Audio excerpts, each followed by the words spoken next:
هاي غيرت المكان والقعدة كلها. آخر مكان يتوقع إنه أنا موجود فيه. هو بده كل فيديو يطلع له ويهدد ويخبط، بده يقتل طموحي لا عائد وبقوة لألم شتاتي وأضيف عليها بعض البهارات. سيداتي سيداتي، أهلا وسهلا فيكم فيديوهاتي. يلا نتكلم وننقرش عن مباراة ريال مدريد وبرشلونة التي سوف تقام على ملعب سانتياغو برنابيو ما بين ريال مدريد وبرشلونة ضمن منافسات دوري الأبطال. برشلونة نص نهائي، والله ما هي راكبة خالص، ضمن منافسات كأس الملك في دور نص النهائي. يلا نتكلم وننقرش. يلا. للمجاملات إذا لم تكن مادريديستا فأنت خصمي. الموسم الحالي زاد عدد مباريات الكلاسيكو بشكل مش طبيعي، يعني شوية ننام ونصحى نلاقي كلاسيكو في بطولة كأس العالم لكرة الريشة. وطبعا هذا الاشي أثر على جماهيرية الكلاسيكو وعلى شعبية الكلاسيكو.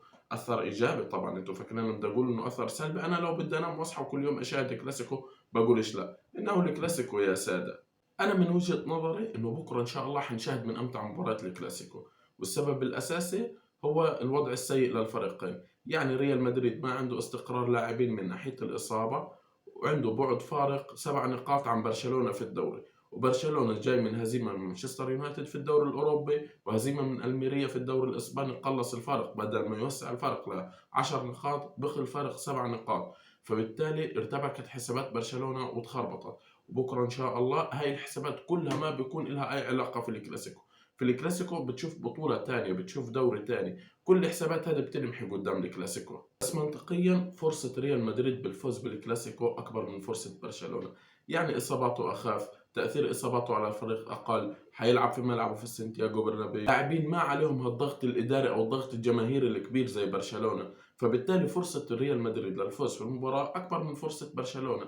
ولكن أنا من وجهة نظر إنه الفائز في مباراة بكرة مش حيحتاج لمباراة الأياب، لأنه الخاسر والأغلب لو برشلونة اللي خسر حيكون تأثير الخسارة المعنوي عليها أكثر بكثير من تأثير الخسارة على ريال مدريد. برشلونة المعنوية سيئة جدا الفترة الحالية، تجيهم كمان خسارة من الكلاسيكو، فبالتالي بالتأكيد حيرجعوا للنفق المظلم اللي كانوا فيه.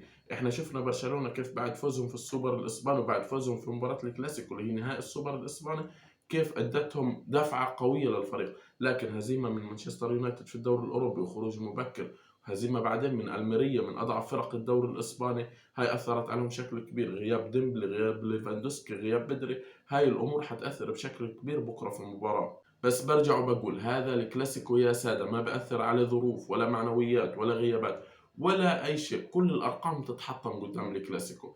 الكلاسيكو عبارة عن معركة بدك تقاتل فيها بأقل أسلحة بأكبر أسلحة، بدك تقاتل. المهم القتال يكون ببسالة. بكرة احنا محتاجينه من ريال مدريد انه ابو الفوانيس وفالفيردي يكونوا في يومهم. طبعا خط الوسط حدث ولا حرج، مش حنتكلم عنه، بالتاكيد حينزل مودريتش وكروس وبنزيما قدام كمان، بنقدرش نحكي عنه هذا الحكومه. بس لما يكون فينيسيوس وفالفيردي في يومهم صرنا نشوف فارق في المباريات.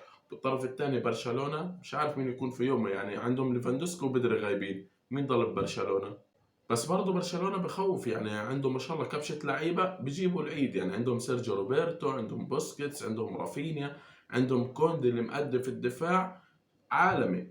بس بضل اشي صغير هالقد ممكن يأثر على المباراة. المدربين من أنشيلوتي لتشافي، يا حبايبي، يعني إذا حبوا يضيفوا الحنكة التكتيكية تاعتهم والتخطيط والتكتيك وبالذات في الشوط الثاني، ضاعت المباراة وحنشوف أمتع مباراة كلاسيكو بالتاريخ. كل المطلوب من تشافي وأنشيلوتي، أنشيلوتي يقف على الخط ويرفع حاجبه، وتشافي يقف على الخط اللي جنبه ويصرخ على اللعيبة ويبيع في صوته.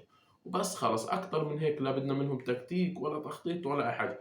يسيبوا اللعيبة براحتهم. إنه هاي الفيديو هذا كمان عدى على خير الحمد لله، لا حد إجا ولا حد راح ولا حد سأل والمكان 100%. إن شاء الله دائما نقعد هنا ولا حد بيشوف ولا حد بيعرف.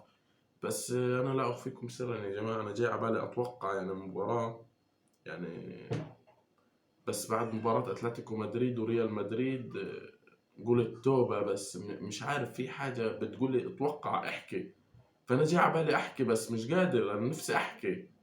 فأنا عشان هيك أحكي، مش حاكي. سلام سلام.